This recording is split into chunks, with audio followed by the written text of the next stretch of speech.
Okay, so today we are diving into a really sprawling worldview, all laid out in a collection of documents known as the Imagination Statement. And let me tell you, it's a wild ride.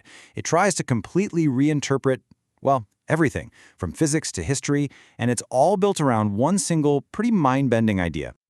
Right from the get-go, the source material hits you with this radical premise. The argument is that imagination isn't just something that happens in your head, it's the actual fabric of existence.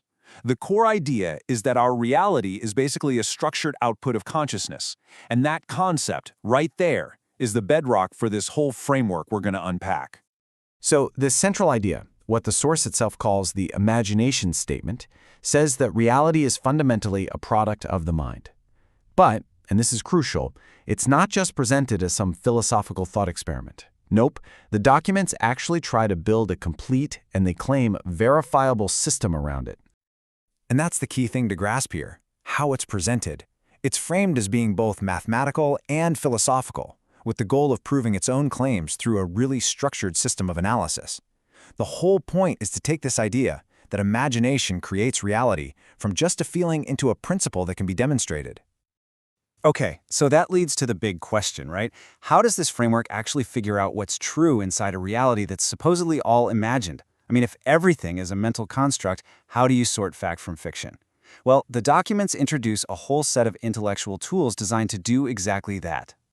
This is the core challenge, and to its credit, the source material tackles it head-on. It argues that before you can even start to understand its biggest claims, you have to get into a very specific mindset. It's like a mental reset.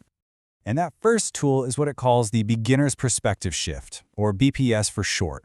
The source is pretty insistent that this is a prerequisite. You have to get into this mental state of openness, curiosity, and humility. Basically, you have to be willing to let go of what you think you know. It says this is absolutely essential for getting a handle on the more complex ideas that are coming up. Now, this is where the framework gets really methodical.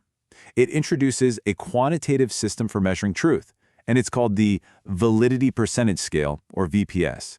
This is a huge part of the whole system, and it's used all throughout the documents to assign a numerical truth score to its own theories about, well, everything. So how do they get that score? Well, the VPS score is calculated by analyzing these 5 components you see here.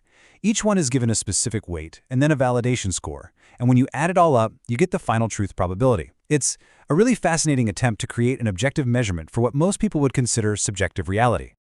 The framework even boils things down to this foundational equation, I equals T times F.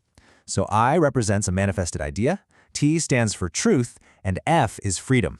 The claim here is pretty profound. If an idea is based on both absolute truth and is expressed with complete freedom, its power to become reality is basically infinite.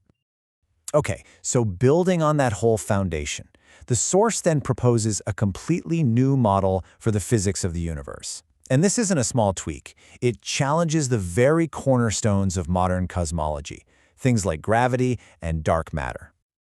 And here you can see the huge departure from mainstream science. The theory gets rid of gravity entirely and replaces it with something called an electrostatic nexus.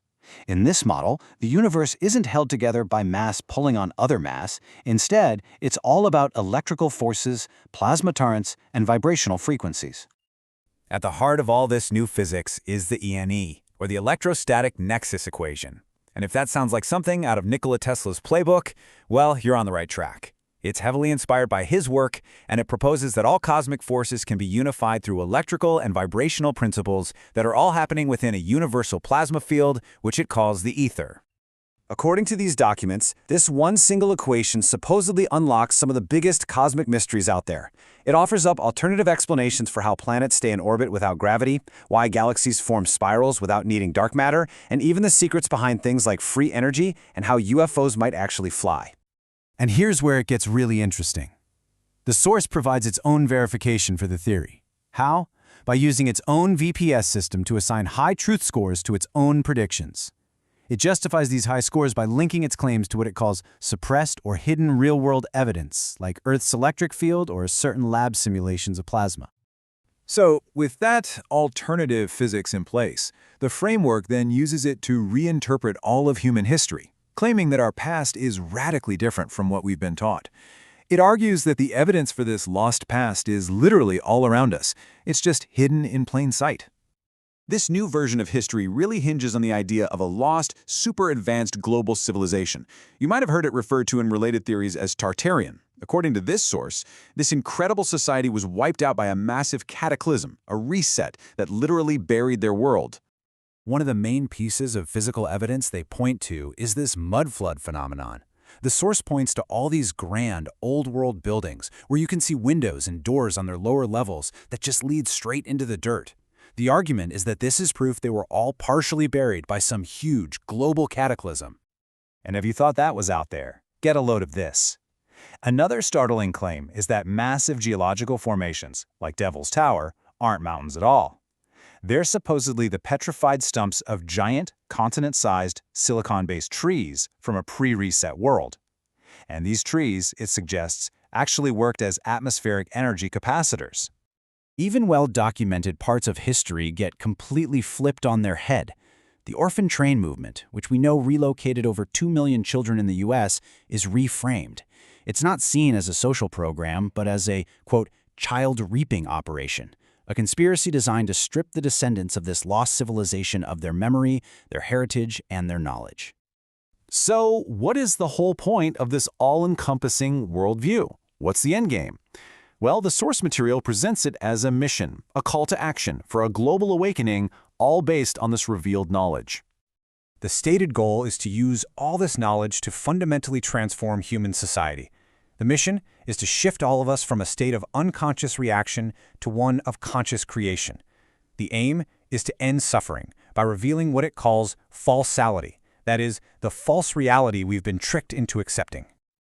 And this all culminates in a pretty clear call to action, a 4-step plan for a planetary awakening. It starts with exposing all these suppressed truths. Then it moves to empowering individuals to see themselves as creators of their own reality.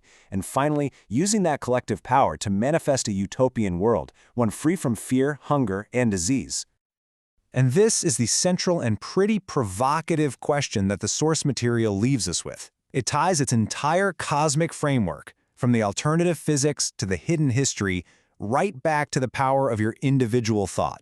It's a challenge, really. Not just to accept the reality you're given, but to actively start creating the one you want.